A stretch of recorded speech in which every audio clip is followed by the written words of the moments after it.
අද අපි කතා කරන්නේ වනාන්තරවාසී සතෙක් ගැන නෙවෙයි වැඩිපුරම මේ කතා කරන පක්ෂියා ජීවත් වෙන්නේ ජලජ පරිසරයක් සමග. Horizon Campus 2024 intake. Register now. මෙයාට අපි සිංහලෙන් කියනවා නම් ගණනාවක්. එකක් කියනවා අපි මෙයාට දියසෑනා කියලා. තවත් අය කියනවා මේ කුරුල්ලට පන් කුරුල්ලා කියලා. ඉංග්‍රීසි යෙදුමක් තියෙනවා ජැකනා කියලා. එතකොට මේ සතා ලෝකේ බොහෝ රටවල් වල ජීවත් වෙනවා. මේ ජැකනා කියන නම පට බැඳින්නේ නම් ජැමයිකාවෙන් ආව වදනක් තමයි මේ ඉංග්‍රීසි යෙදුම නම්. කොහොම වුණත් අපේ තෙත්බිම් වල දකින්න ලැබෙන සුවිශේෂී කුරුල්ලෙක්. පිරිමි සතාට තියෙනවා දිගු පෙඳයක්. ඒ වලිග පිහාටුව එයාගේ බොහොම දිගට තියෙනවා. මෙයාට ගොඩබිම් පරිසරයේ ජීවත් වෙන්න අමාරුයි. මොකද මෙයාගේ පාද අනුවර්තනය වෙලා තියෙන්නේ ජලජ පරිසරයක් උදෙසාමයි. ජලය කිව්වටත් වඩා ඒක මෙහෙම කිව්වොත් හොඳයි. ජලයේ පාවෙන විවිධ පැලෑටි තියෙනවා. ඒ පැලෑටි මත තමයි මේ දියසෑන කියන පක්ෂියා ඇවිදගෙන යන්නේ.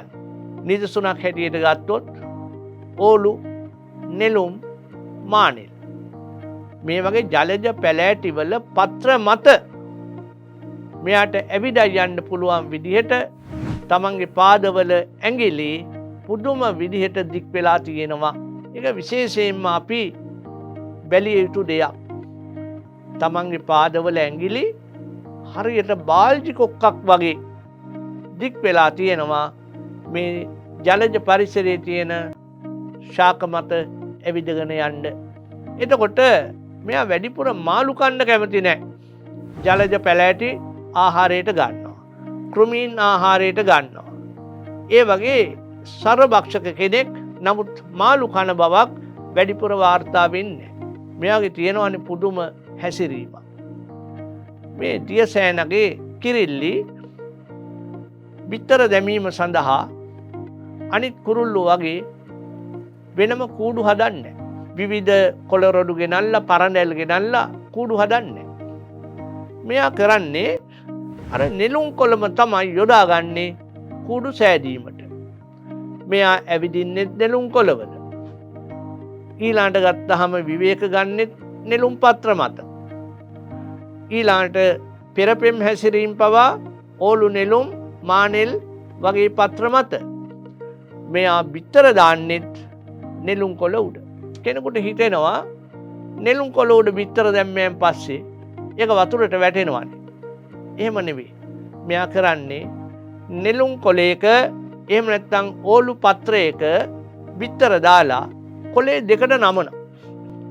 හරියට ඉන්දියාප්පයක් නමලා ලැවරිය එකක් හදන්න වගේ.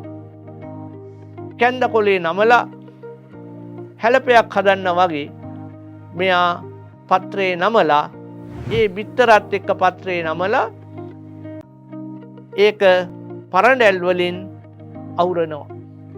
එතකොට බිමට වැටෙන්නේ නැහැ. ඊළඟට මෙයා පුදුමාකාර දෙයක් කරනවානේ. කිරිල්ලි බිත්තර තැම්පත් කළා කොලේ කුරුල්ලට කතා කළා, පිරිමි සතාට කතා කළා. කිරිල්ලි මේ බිත්තර ටික බාර දෙනවා පිරිමි සතාට. ඒක සත්ත්ව ලෝකෙ සිද්ධ වෙන පුදුමාකාර පෙරලියක්.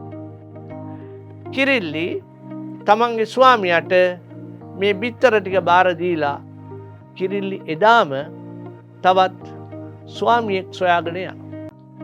සාමාන්‍ය නම් සිද්ධ වෙන්නේ ගැහැණු අය ඉඳද්දි පිරිමි අයනේ එක එක්කෙනා හොයාගෙන යන්නේ.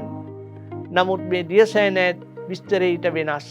කිරිල්ලි බිත්තර දාලා ඉවර වෙලා කුරුල්ලට කතා කළා. ඒ බිත්තර ටික බාර දීලා කිරිල්ලි යනවා වෙන පිරිමි සතෙක් හොයාගෙන. එහෙමත් අය සත්ත්ව ලෝකේ ඉන්නවා. මන් දන්නේ මේවා අපේ ඇත් ආදර්ශයට ගනේද කියලා. මේවා අසුබ උදාහරණ. මේවෙන් වෙන්නේ අපේ සමාජයේ තවත් අවුල් වෙනවා. නමුත් සත්ත්ව ලෝකේ තියෙන නිදසුනක් තමයි මම මේ ගත්තේ. දියසෑන කියන්නේ බොහොම ලස්සන පක්ෂියෙක්.